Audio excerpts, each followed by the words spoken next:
Pizza ছোট বড় সবাই খুব পছন্দ করে, তাই আজকের এপিসোডে আমি ফুলকপির পিৎজা তৈরি করে দেখাবো। যারা নিয়মিত কিটো ডায়েট করছেন, একঘেয়েমি খাবার খেতে আর ভালো লাগছে না, তাদের জন্য এই রেসিপিটি করে দেখাচ্ছি। দেখতে যেমন লোভনীয় লাগছে, খেতেও আবার অনেক মজা লাগবে। চলুন দেখে নেওয়া যাক পুরো প্রসেসটি। একটা ফুলকপি নিয়েছি এখানে আমি, মিডিয়াম সাইজের, আর এটাকে আমি আধা ঘন্টা মতো পানিতে ভিজিয়ে রেখেছিলাম। এবারে একটা গ্রেটার নিয়ে আমি এটাকে গ্রেট করে নিচ্ছি। আপনারা চাইলে ব্লেন্ড করেও নিতে পারবেন এটা। আর খেয়াল রাখতে হবে এই ফুলকপিটা খুব ভালোভাবে যেন গ্রেটেড করা হয়, আস্ত দানা দানা না থাকে। এই পিৎজাটা করা খুবই সহজ, আবার খেতেও খুবই ভালো লাগে। হয়ে গিয়েছে গ্রেটেড করা। এবারে বড় একটা বোল নিয়েছি আমি, দিয়ে দিচ্ছি হাফ চা চামচের মতো লবণ, সামান্য কালো গোলমরিচের গুঁড়া, দিয়ে দিচ্ছি সামান্য পরিমাণে মিক্স হার্ব, এতে করে দারুণ একটা ফ্লেভার আসবে। আর 2টা ডিম ভালোভাবে ফেটিয়ে নিয়েছি, এটা আমি মিশিয়ে দিলাম ফুলকপির মধ্যে।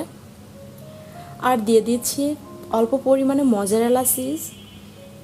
ডিম দেওয়ার কারণে গ্রেটেড করা ফুলকপি ভালোভাবে লেগে থাকবে, স্তরটা লেগে থাকবে। এবার এটাকে আমি ভালোভাবে মাখিয়ে নিচ্ছি।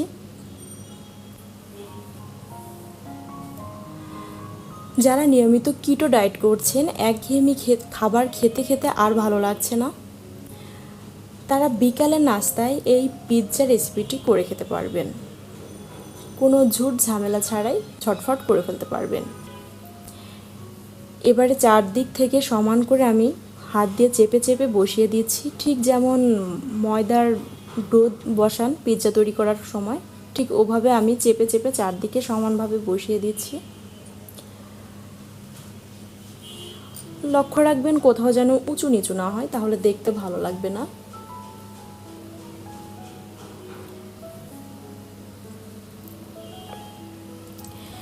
এবারে এটাকে আমি 15 মিনিটের মতো 180 ডিগ্রি সেলসিয়াসে কনভেকশনে বেক করব। 15 মিনিট পরে হালকা গোল্ডেন ব্রাউন কালার হয়ে গিয়েছে, আমি বের করে নিয়ে এসেছি। এতে করে ফুলকপির মধ্যে এক্সট্রা যে পানি থাকে, পানিটা শুকিয়ে গিয়েছে, আর ডিম দেওয়ার কারণে এই স্তরটা লেগে থাকবে, ভাঙবে না। এটাকে পিৎজার সাইজ করে কেটে খেলেও এটা ভাঙবে না। আর ডিম দেওয়ার কারণে একটা স্বাদও হয়। এবার এটার উপরে আমি টমেটো সস দিয়ে দিচ্ছি। এটার মধ্যে কোনো রকম চিনি আমি ব্যবহার করিনি, যেহেতু কিটোর রেসিপি এটা। এ কারণে এটার মধ্যে আমি শুধু লবণ আর একটু অরিগানো মিশিয়ে, একটু গোলমরিচের গুঁড়া, একটু আদা গুঁড়া মিশিয়ে বাসায় সসটা তৈরি করে নিয়েছি। কোনো রকম চিনি ব্যবহার করিনি এতে। এবার এই সসটা দেওয়ার পরে এতে আমি অন্যান্য উপকরণগুলো দিয়ে দিব।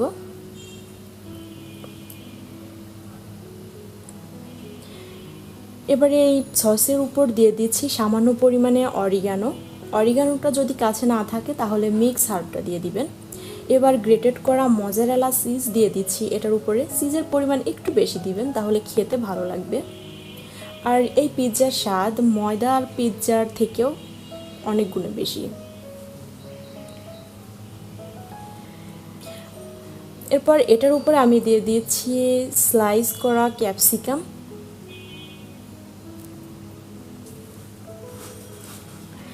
আর দিয়ে দিচ্ছি স্লাইস করা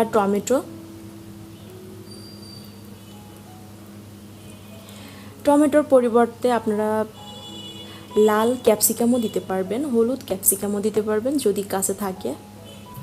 এবারে এটার উপরে আমি দিয়ে দিচ্ছি ব্ল্যাক অলিভ আর সামান্য পেঁয়াজের কুচি দিয়ে দিয়েছি। আর দিয়ে দিচ্ছি নাসো স্লাইস আর কচি পুঁইশাকের পাতা, খুব বেশি না, সামান্য পরিমাণে 1 মুঠের মতো।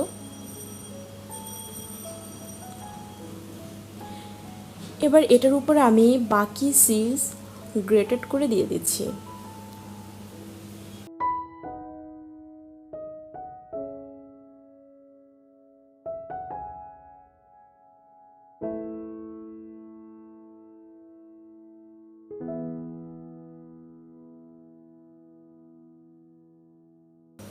এবার এটাকে আমি 20 মিনিটের মতো কনভেকশনে 180 ডিগ্রি সেলসিয়াসে বেক করে আনলাম। দেখুন দেখতে কত সুন্দর লাগছে, কত লোভনীয় লাগছে। আপনারা বাসায় ঝটফট তৈরি করে ফেলতে পারবেন। আশা করি আজকের এই ভিডিওটি আপনাদের ভালো লাগবে। ভালো লাগলে আমার চ্যানেল নিয়মিত দেখতে থাকুন আর পাশে থাকা বেল বাটনে প্রেস করে রাখুন। সবাই ভালো থাকবেন, সুস্থ থাকবেন। আজকের মতো বিদায়। আল্লাহ হাফেজ।